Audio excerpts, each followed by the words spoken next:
नमस्कार, मैं Amit Atri. GS by Amit Atri YouTube channel पर मैं आपका स्वागत करता हूं।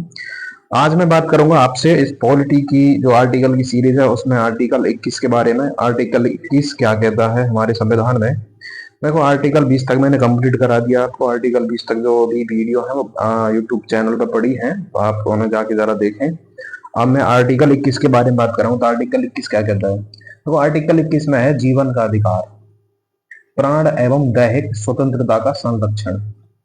जीवन का अधिकार मतलब प्राण एवं दैहिक स्वतंत्रता का संरक्षण। ठीक है, ये चीज समझ में आई होगी।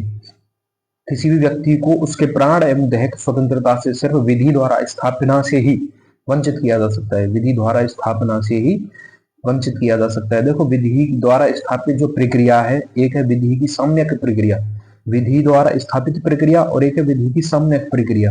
देखो, विधि द्वारा जो स्थापित प्रक्रिया है जापान से लिया गया है। विधि द्वारा जो स्थापित प्रक्रिया है जापान से लिया गया है, लेकिन जो सिद्धांत है ये सिद्धांत ब्रिटेन का है। ली जापान से गई है हमारे संविधान में, लेकिन सिद्धांत जो है ब्रिटेन का है।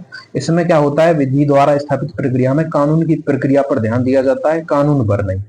जो कानून की जो प्रक्रिया है उस पर ध्यान दिया जाता है, कानून पर ध्यान नहीं दिया जाता।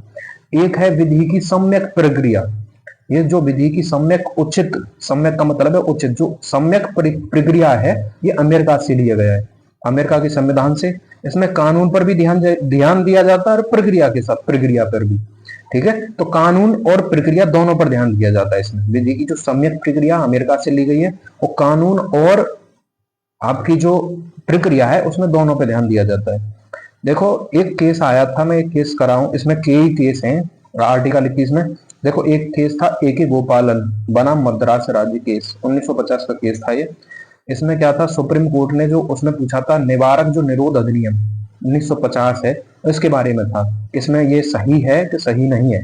तो दो विधि द्वारा स्थापित जो प्रक्रिया थी उसके तहत इस केस को माना था, निवारक निरोध अधिनियम को सही माना, विधि द्वारा स्थापित प्रक्रिया के तहत। ठीक है, तो एक के गोपालन बाद 1950 में सुप्रीम कोर्ट ने केस आया, निवारक निरोध अधिनियम 1950 को सही माना। समझ गए होंगे आप। तो विधि द्वारा स्थापित जो प्रक्रिया है उसके तहत विधायिका जीवन के अधिकार के विरुद्ध, विधायिका जीवन के अधिकार के विरुद्ध बना सकती है, कार्यपालिका को यह अधिकार नहीं है। विधायिका बना सकती है लेकिन कार्यपालिका को यह अधिकार नहीं है कि जीवन के अधिकार को छीने हमसे। ठीक है, अब नेक्स्ट वीडियो में आप देखेंगे मेनका गांधी केस है, कई केस है इसमें, मरने का अधिकार है और अधित्याग का सिद्धांत, वो नेक्स्ट वीडियो में देखेंगे। धन्यवाद।